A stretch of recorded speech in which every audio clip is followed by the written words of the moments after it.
Marcel Tria nous a quittés le 18 septembre 2020. Avec lui, un bout de la mémoire de la classe ouvrière. Marcel Tria, c'était le journalisme tel qu'il devrait être.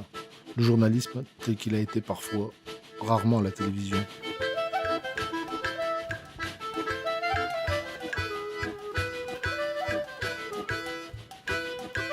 Fils de paysan résistant né pendant la guerre, repéré en 1965 lors d'une émission de 5 colonnes à la une, dans la ferme familiale tenue par sa sœur, il fut ensuite engagé comme jeune journaliste par les trois Pierres, Pierre Desgroppes, Pierre Dumaillet et Pierre Lazareff.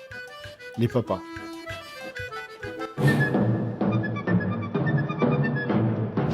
Alors, bon, le Saint-Colonne, c'est un lieu de combat quotidien, quoi. Où on se bagarrait pour essayer de traiter quand même la politique française et les problèmes sociaux et économiques.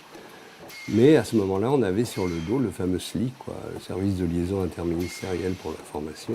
Dès qu'on touchait à la politique française, dès qu'on touchait à des sujets chauds, disons, immédiatement les gens du SLI arrivaient. Et c'est comme ça qu'on se retrouvait avec des émissions interdites, comme celle que j'avais faite avec Hubert Knapp à Saint-Nazaire en 67, et qui a été interdite avec une violence incroyable, quoi.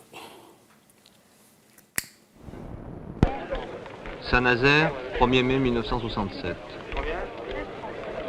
Pour ce 1er mai 1967, Marcel a convaincu les papas de se faire envoyer avec Hubert Knapp à Saint-Nazaire pour un reportage autour de la grande grève ouvrière.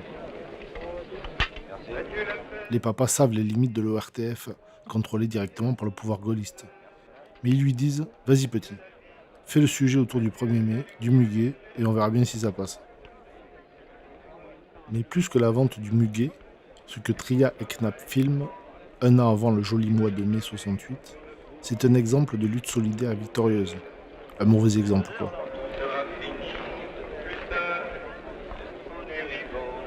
Ah ben, moi, ce qui m'a soutenu, je vous le dire sincèrement, c'est ma belle-sœur qui habite à Nantes, qui m'a envoyé l'autre jour un mandat de 20 000 francs. Ben, il dit que ça fait du bien. Et puis tout ça pour ses neveux. Et puis sa petite nièce. Surtout sa filleule, surtout.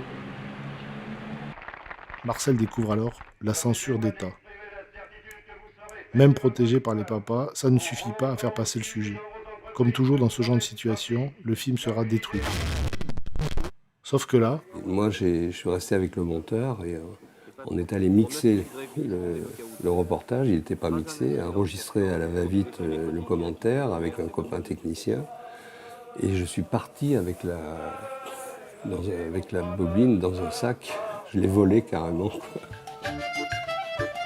La suite du parcours du jeune Marcel est un exemple d'engagement, d'honnêteté, de professionnalisme qui sera salué toute sa carrière, y compris par les journalistes loin de ses idées. Il sera remercié plusieurs fois, viré de la télé après mai 68, et même de Lorraine Cœur d'Acier, la radio libre que la CGT lui avait confiée, avant de le virer finalement. Trop libre le Marcel. Il restera malgré tout fidèle à ses idées et à ses camarades, syndicalistes à la CGT jusqu'au bout. Il reviendra à la télévision de service public après la victoire de la gauche en 81. François Mitterrand est élu président de la République. Alors, le ministère de l'Intérieur est un ministère largement ouvert. Oui, non, j'ai pu le constater. Vous pouvez venir et demander tout ce que vous voulez, on vous le donnera. Alors, en tout cas, en ce qui concerne le laxisme, qui est d'ailleurs... Je suis content que vous me posiez cette question, monsieur Tria. Je suis content de vous faire plaisir. Ben oui, mais écoutez, c'est normal qu'on se fasse plaisir mutuellement.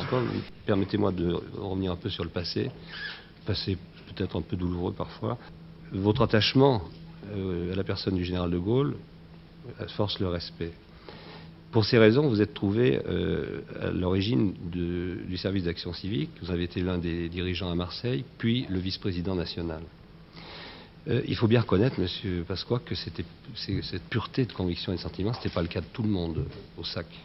Puisque quand on compulse le rapport qui a été fait, qui a conduit à la dissolution du SAC, on constate des choses tout de même un peu inquiétantes. Par exemple, entre 60 et 69, date à laquelle vous étiez dans cette organisation, un des responsables, 25 affaires où sont impliqués des membres du SAC, 28 condamnations pour vol, proxénétisme, trafic de drogue, attentat à l'explosif, incendie volontaire, racket, fausse monnaie, etc. Alors, je me dis que vous avez dû être très malheureux pendant toute cette époque de côtoyer ces personnages, compte tenu du fait que vous étiez là par conviction.